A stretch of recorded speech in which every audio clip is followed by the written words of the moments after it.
Rwanda को good bye बोलने से पहले कुछ चीज़ें हैं जो मुझे खरीदनी थी। How much for one magnet? It's 2.5. पापा मेरे को हमेशा बोलते रहते हैं कि यार कुछ नहीं लेके आ रहा घर के लिए। Thanks a lot for this wonderful stay. आपका भाई पहली बार प्रीमियम इकोनॉमी में फ्लाई कर रहा है। इतने अच्छे मौसम से इतनी गर्मी में आने के बाद शरीर एकदम भोकाल हो जाता है।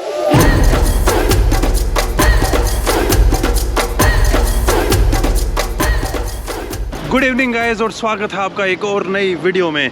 आज समय आ गया रवांडा को गुड बाय बोलने का, लेकिन रवांडा को गुड बाय बोलने से पहले कुछ चीज़ें हैं जो मुझे खरीदनी थी। तो आप लोगों को याद होगा जब मेरा दूसरा दिन था रवांडा के अंदर, मैं आया था किमिरोंगो मार्केट के अंदर, जहाँ पे कुछ लोग कह रहे थे कि भाई जब तू वापस रवांडा से जाए तो हमारी दुकान पे विजिट करना, हमसे सामान लेके जाना। कुछ सोविनियर्स खरीदने थे, जैसे उस दिन मैंने हाथ के लिए बैंड खरीदा था जब तक मेरे हाथों में, और इक्की दुक्की और चीज़ थी, मैग्नेट थी। तो वो सब चीज़ें आज मैं ख़रीदने आया हूँ इस किमिरोंगो मार्केट के अंदर। मेरे को 100% लग रहा है वो जाते हुए बंदे मेरे को पहचान जाएंगे। How are you? I'm good. Have you seen here the short pants? No short pants. So what you looking? T-shirt? No. Which things you going to buy today? You have magnet? Yes. अब मेरे को याद भी नहीं है भाई कि मैं किस भाई के पास गया था, किस भाई के पास नहीं गया था। एक भाई कह रहे हैं इनके पास मैग्नेट है। How much for one magnet? It's 2.5. No man, too expensive. How much you bought it? Give me the good price. 2,000 each is the no 1500 is the last. Okay 1,500. या 1500। पापा मेरे को हमेशा बोलते रहते हैं कि यार कुछ नहीं लेके आ रहा घर के लिए। तो पहली नहीं यार, दूसरी तीसरी बार श्रीलंका से भी मैं लेके आया था लास्ट टाइम। श्रीलंका के बाद शायद मैंने घर के लिए कभी तक इतना कुछ खरीदा नहीं था, मैग्नेट लेता था। तो अब की बार पापा के लिए स्पेशली मैंने एक गोरिल्ला ले लिया है, बड़ा सा। तो अभी मैंने 2-2.5 हज़ार रुपये की शॉपिंग की है, जिसमें 5-6 फ्रिज मैग्नेट, 2 ब्रेसलेट, एक बड़ा गोरिल्ला, एक छोटा गोरिल्ला और एक बैग। तो ये सारी चीज़ें 2600 रुपये मान लो, 26 रुपये की शॉपिंग हुई है यार, 2600 की। यूँ मान लो 4,000 तक के आसपास प्राइस बोल रहे थे, और भाई ने बार्गेनिंग करके 2600 तक आ गया। इससे भी नीचे आ सकता था, लेकिन मैं यार फिर अब मैं छोड़ यार, कोई बात नहीं। तो थोड़ा बहुत कैश चाहिए था एटीएम से, वो भी निकलवा लिया है। जितना मैंने रवांडा के लिए बजट बनाया था वो पूरा ख़त्म हो गया है। अगर ये सोविनियर नहीं खरीदता तो ख़त्म नहीं होता, लेकिन कोई नहीं यार, अब घर वाले कोई चीज़ मंगवाते तो लेके जानी चाहिए। बस अब यहाँ से गेस्ट हाउस में जाऊँगा, फिर थोड़ी पैकिंग स्टार्ट करूँगा, और उसके बाद निकल जाऊँगा मैं एयरपोर्ट के लिए। मेरी फ़्लाइट है रात को 12:30 बजे, और अभी टाइम हो रखा है 7:30। लगभग 15 से 20 मिनट में गेस्ट हाउस में पहुँच जाऊँगा, क्योंकि अभी ट्रैफिक भी होने वाला है, नहीं तो 5-10 मिनट का ही रास्ता था। Okay brother? Yes go yes brother, गो।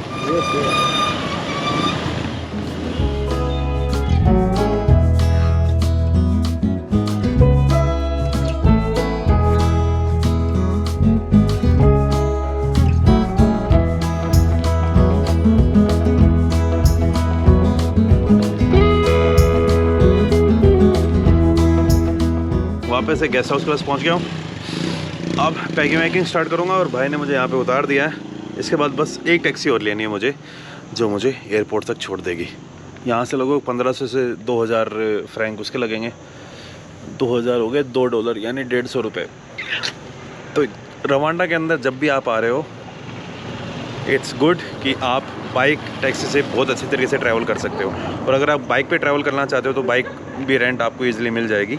पेट्रोल का प्राइस रहेगा 1500 रवांडन फ्रैंक, यानी $1.5 हो गए आपके 125 रुपये पर लीटर। तो गाइस अब हो गया मेरा निकलने का टाइम। ये जो बैग लेके आया था ना मार्केट से किमिरोंगो से, उसके अंदर मैंने अपनी इलेक्ट्रॉनिक्स डाल लिए, और जो गोरिल्ला लेके आया था इस बैग के अंदर। Stay here for good to my paint. बाकी मैं जो आपको बता रहा था ना कि मैं एक इजिप्शियन फैमिली के साथ रुका हुआ हूँ, तो इनसे मिलिए। ये है हमारे सैम भाई। Sam, thanks a lot. And ये है Hiba. Thank you so much, my friend. Thanks a lot for this wonderful stay.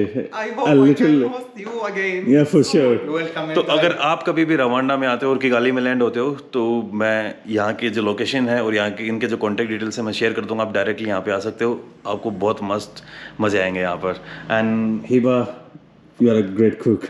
Thank you so much, my friend. And meet Matt. Hey man. It's good He's to from meet USA.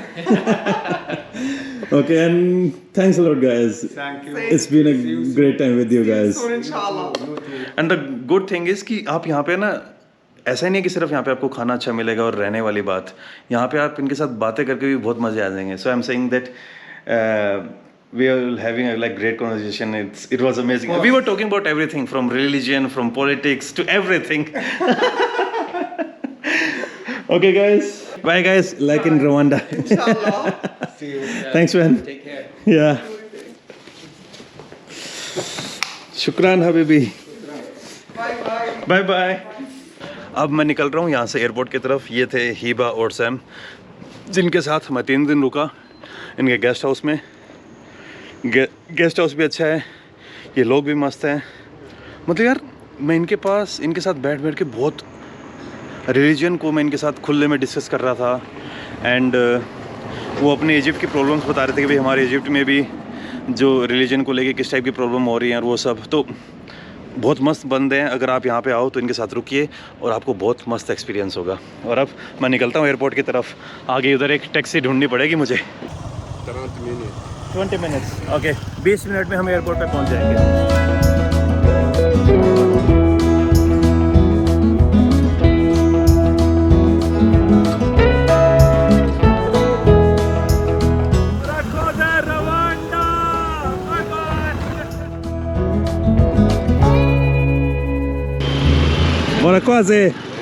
मोराक्वाज़े Rwanda. जैसे आप airport के अंदर घुसते हो, हाथों हाथ आपका check in नहीं, सिक्योरिटी चेकअप होता है. ये सिक्योरिटी चेकअप आजकल आपको इंडिया में भी देखने को मिल जाएगा. एकदम घुसते टाइम तो नहीं, लेकिन जब आप टर्मिनल बिल्डिंग के अंदर घुसते हो तो यहाँ पे टर्मिनल बिल्डिंग में घुसने से पहले एक बार थोड़ा सा छोटा मोटा सिक्योरिटी चेकअप हो गया है. और अब शायद मेन डिपार्चर से. Okay. Morakwazze, brother. It's okay. What's your name? My name is Amy. Amy? Yeah. Your country is amazing. Thank you. यहीं से अपनी जर्नी स्टार्ट हुई थी और वापस से इसी विमानतल पे पहुंच चुके हैं, हवाई अड्डे पर. बहुत दिनों बाद ना वो वाली फीलिंग आ रही है कि यार कंट्री को छोड़ रहा हूँ. ये वाली फीलिंग मेरे को सऊदी में नहीं आई थी. लास्ट टाइम जब मैं उधर था ना, थाईलैंड से आ रहा था, तब भी फील की थी कि यार इस कंट्री को छोड़ के जा रहा हूँ. एयरपोर्ट के ऊपर आते एक तो यहाँ पे दबा के लाइट है, तो कोई लाइट की चिंता विंता ही नहीं है. तो उस भाई ने मुझसे लिए 2000 रवांडन फ्रैंक. 2000 हो गए आपके 140 रुपये फॉर 140 नहीं भाई, डॉलर आजकल 80 का हो गया है, तो 160 रुपये फॉर 11 किलोमीटर्स. तो मैं आपको ये रिकमेंड करूँगा कि यहाँ पे आप टैक्सी वैक्सी मत लेना. अगर ज़्यादा सामान आता तो यार आपके पास कोई चॉइस नहीं होगी. लेकिन अगर आप एक बैग के साथ हो, जैसे मैं तो एक बैग के साथ है, लेकिन सामान लिया ना तो इस कारण से थोड़ा ज़्यादा बैग हो गया, तो आप एयरपोर्ट की बिल्डिंग से थोड़ा बाहर निकलोगे, बाहर आपको मोटर बाइक मिल जाएंगी, वो बेस्ट है. रवांडा में कुछ मिले ना मिले, लेकिन मोटो टैक्सी आपको हर जगह मिलेंगी. सच में बोलना पड़ेगा यार, मोराक्वाज़े रवांडा फॉर दीज एक्सपीरियंसेस. मेरे पहले अफ्रीका के एक्सपीरियंसेस को इतना मस्त बनाने के लिए बहुत रवांडा के लोगों का.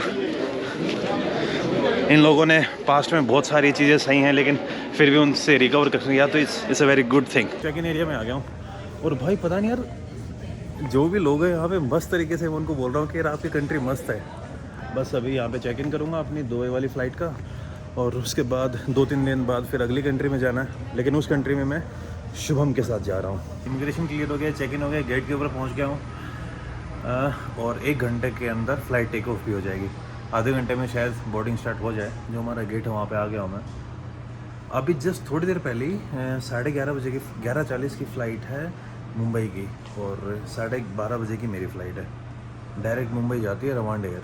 आते टाइम भी मैं रवांड एयर में आया था और ज़्यादा टाइम भी रवांड एयर. दोनों टाइम मैं पे कर रहा हूँ 28,500 रुपये. Dubai to Kigali to Dubai. बड़ा एयरक्राफ्ट है भाई, एयरबस 330-200. ये एयरक्राफ्ट है भाई जिसमें आज ट्रैवल करने वाला हूँ मैं. पैदल चल के आना पड़ा है यहाँ तक. एयरबस 330-200. पहले मुझे लगा था कि बोइंग 787 होगा, लेकिन बोइंग का नहीं है. तो ये थोड़ा सा लार्ज एयरक्राफ्ट है. जो नैरो बॉडी एयरक्राफ्ट होते हैं ना 3x3, उससे बड़ा है. तो इसमें सीटिंग अरेंजमेंट शायद 2-4-2 के हिसाब से होगी, if I am not wrong. भाई शायद मेरे को इकोनॉमी में फ्री अपग्रेड मिला है, क्योंकि इतनी सीट कुछ ज़्यादा ही छोड़ी है यार, या फिर बिजनेस क्लास में हूँ मैं, पता नहीं, लेकिन जो भी है तगड़ा है। ये देखिए आपका भाई पहली बार प्रीमियम इकोनॉमी में फ्लाई कर रहे हैं, और मैंने तो गलती से सीट सेलेक्ट कर दी थी यार, खाली पड़ी थी, मैंने कर दी सेलेक्ट चेक इन करते टाइम। भाई इतना एक्स्ट्रा लेग स्पेस, ये देखिए, और पीछे लेट गया हूँ पूरा। भाई साहब एक तो ये फ़ायदे होते हैं बड़े एयरक्राफ्ट के, आपको जगह बहुत मिल जाती हैं, अलग अलग टाइप की सीट होती है। शायद इससे आगे है बिजनेस क्लास, फर्स्ट क्लास तो मुझे लग नहीं रहा। या तो ये सीट मैंने सेलेक्ट की थी, नहीं तो जो चेक इन वाली लेडी थी उनको मैंने बोला था प्लीज़ आप मुझे विंडो सीट देना, तो दोनों में से कोई भी हो सकता है, मैं पूरा क्रेडिट खुद को नहीं देना चाहूँगा।